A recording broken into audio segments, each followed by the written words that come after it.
Je souhaite à chacun et à chacune d'entre vous la paix de Dieu en cette matinée. Que pendant ce moment de méditation, chacun trouve son compte et que Dieu vous bénisse abondamment. Nous allons écouter la parole de Dieu ce matin dans 2 Timothée chapitre 1, versets 13 à 14. Mais auparavant, prions pour demander l'intelligence au Seigneur. Seigneur Dieu Tout-Puissant, nous te bénissons, nous t'exaltons, nous te célébrons. Parce que tu es notre roi, tu es notre Père, tu nous aimes et tu ne cesses de nous bénir en nous accordant la grâce d'écouter ta parole. Fais en sorte que nous puissions bien la comprendre et la mettre en pratique au nom de notre Seigneur Jésus-Christ. Amen. Prends pour modèle les saines paroles que tu as entendues de moi dans la foi et l'amour qui sont en Jésus-Christ. Grâce au Saint-Esprit qui habite en nous, garde le beau dépôt qui t'a été confié. Amen.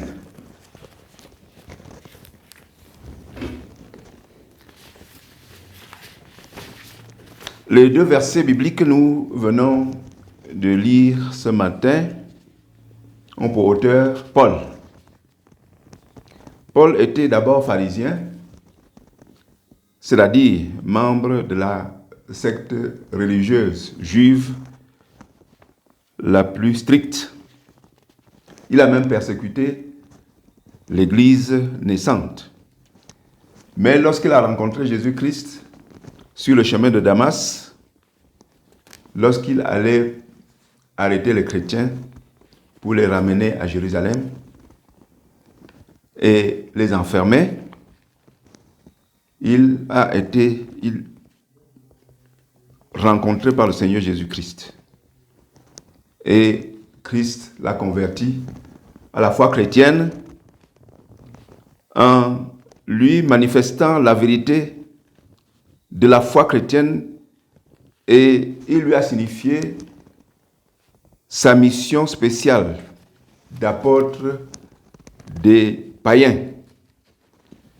Paul était une âme de feu qui aimait terriblement Jésus-Christ, son maître, et qui se dépensait pour lui sans compter, pour le faire connaître au monde.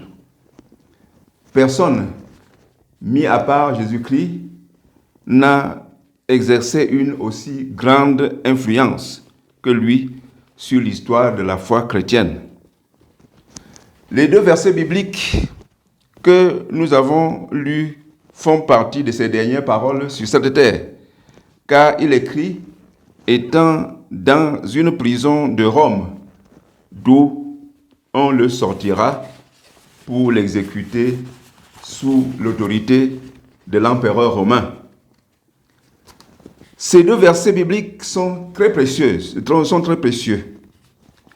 Paul a envoyé Timothée, son jeune et fidèle collaborateur à Éphèse, pour qu'il combatte les erreurs enseignées dans l'église d'Éphèse. Et il semble qu'il devrait même prendre la responsabilité de cette église, ne serait-ce que pour quelque temps.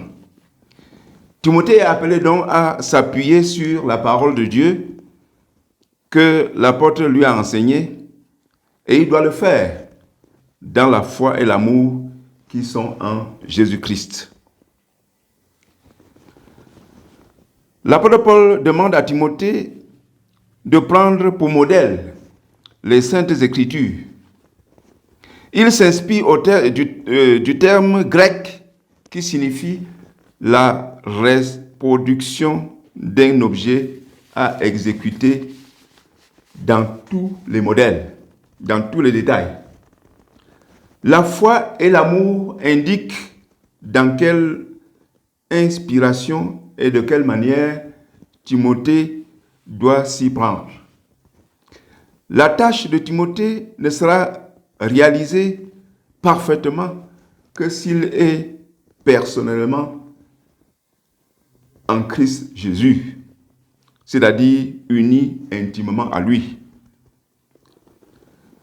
En ce moment-là, la parole de Dieu l'éclairera. Ceci est valable pour Timothée, mais aussi pour toute personne qui s'appelle chrétienne. Beaucoup plus encore pour les responsables d'église. Si nous sommes en réalité nés de nouveau et établis en Christ, le Saint-Esprit habitera en nous et nous permettra de garder la parole de Dieu que nous avons reçue. C'est ce qu'on appelle dépôt. Lorsque nous achetons un nouvel objet, en principe, un mode d'emploi nous est fourni. Notre vie chrétienne vient de Dieu. Elle a donc son manuel d'instruction qui est la parole de Dieu. C'est donc par la Bible que Dieu nous parle, même s'il peut utiliser ses serviteurs pour le faire. Avez-vous votre Bible? Vous ne pouvez pas ne pas connaître la Bible ou la parole sainte et savoir ce que Dieu veut pour vous. Car toute parole est inspirée de Dieu et utile pour enseigner, pour convaincre, pour corriger, instruire dans la justice, afin que l'homme de Dieu soit formé et équipé pour toute bonne œuvre. Timothée va devenir responsable dans un environnement difficile. Il ne sera pas sans aide, puisqu'il peut compter sur Jésus-Christ qui, par l'entremise du Saint-Esprit, lui donnera les ressources nécessaires. Chers amis en Christ, lorsque nous passons par des moments de transition difficile, suivons les conseils de l'apôtre Paul. Lançons un coup d'œil sur le chemin de la foi déjà parcouru et voyons comment continuer sous la conduite du Saint-Esprit avec les dons qu'il nous offrira. Voilà, chers amis, ce que nous devons retenir de ces deux passages. Voilà la conduite qui doit être la nôtre. Que Dieu vous bénisse. Amen. Prions le Seigneur. Seigneur Dieu Tout-Puissant, nous te bénissons pour ta parole. Tu es bon parce que tu ne cesses de nous instruire, de nous montrer le chemin. Donne-nous, Seigneur, la force et le courage de suivre ces conseils de l'apôtre Paul. Donne-nous de marcher convenablement selon ta volonté, afin que notre vie soit sur cette terre un instrument que tu utilises pour transformer le monde, pour faire de nous des instruments entre tes mains, des instruments pour donner la joie, la paix et l'entente dans le monde. Amen.